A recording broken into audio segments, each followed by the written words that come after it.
Hey everybody, it's Aaron with Eirinn'sIntel, and as you can see, I'm in the car again. It feels like I spend a lot of my time in the car. I don't know why.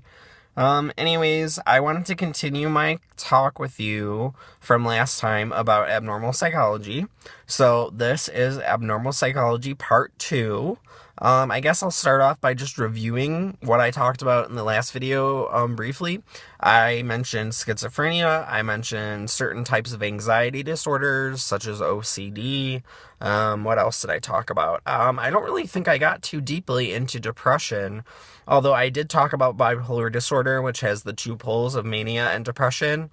That is the hallmark of that illness, is that you have the two opposites. Now, of course, you do have not only the depression and the mania symptoms, but you also have what you would call in between those two, where some people that are cycling, they may be a slow cycler or a rapid cycler.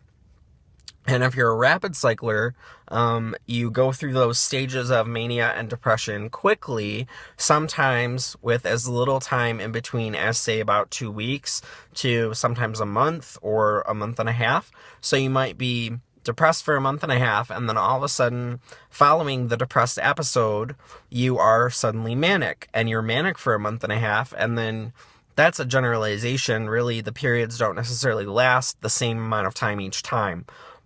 There's also two kinds of bipolar. There's bipolar 1 and bipolar 2. There's also bipolar disorder, not otherwise specified, in which the person with the NOS diagnosis would not fit into either of the other two categories, either 1 or 2. Now, I don't know too much about those definitions as far as the DSM is concerned. And what is the DSM? The DSM is the Diagnostic and Statistical Manual of Mental Disorders. We are currently in the 5th version. As far as I know, it has not been revised, but I'm sure that the American Psychological Association will be revising it as time goes on, as they add more to their book.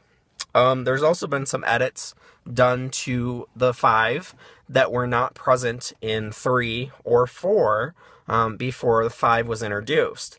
I won't go into that, though. What I can do is I can continue talking about depression as its own illness. There's a type of dysthymia, which is really just a mild form of depression that may not have the same symptoms associated with major depressive disorder, or MDD. Now, someone with MDD, as I've already briefly kind of talked about a little bit, is going to be pretty depressed. I mean, they're going to feel hopeless. They're going to feel like they don't want to get out of bed. Maybe they're going to feel like they don't want to feed their dog. They don't want to make cereal. They don't want to eat a bagel. They don't want to do anything. They don't want to have breakfast. They don't want to put on clothes. Sometimes people that are depressed and they're going through a long period of depressed,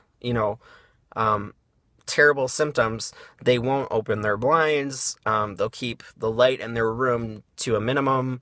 They will not even change clothes. They won't even bother. If you're that depressed, the last thing you want to have to do is do laundry. And a lot of times with depression, people will throw away their routines. They will throw out their order, and they will just discard any semblance of normalcy, because all they can think about is their symptoms of pain and suffering and blackness that's inside them. And sometimes you can't describe it in any other way.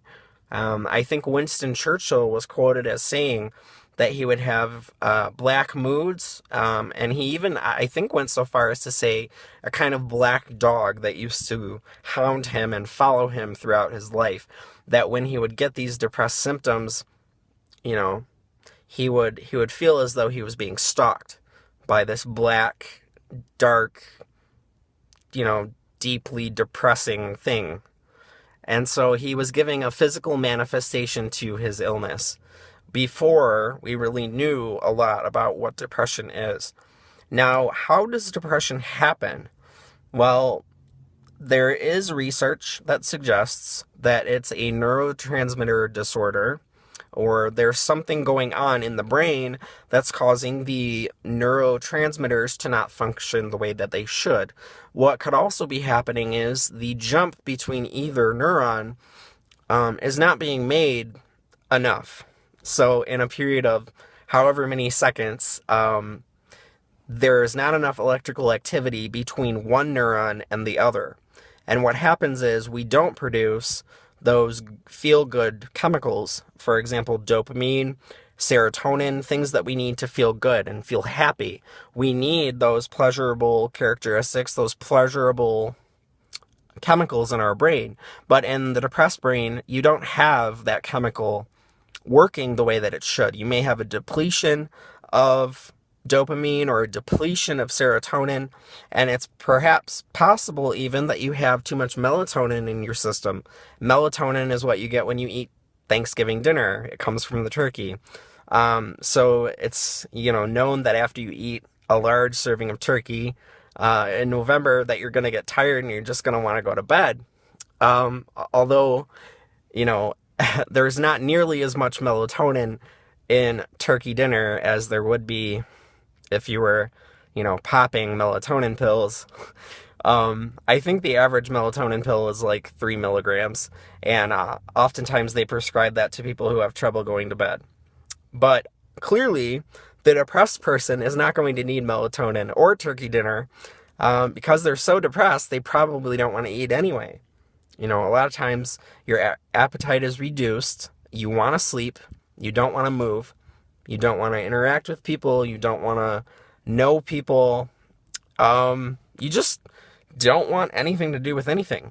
And in the darker zones of depression, you have suicidal thoughts, and you have, the desire to die, or the desire to not exist, and to just remove yourself from what you perceive to be this awful, horrible existence, this black void.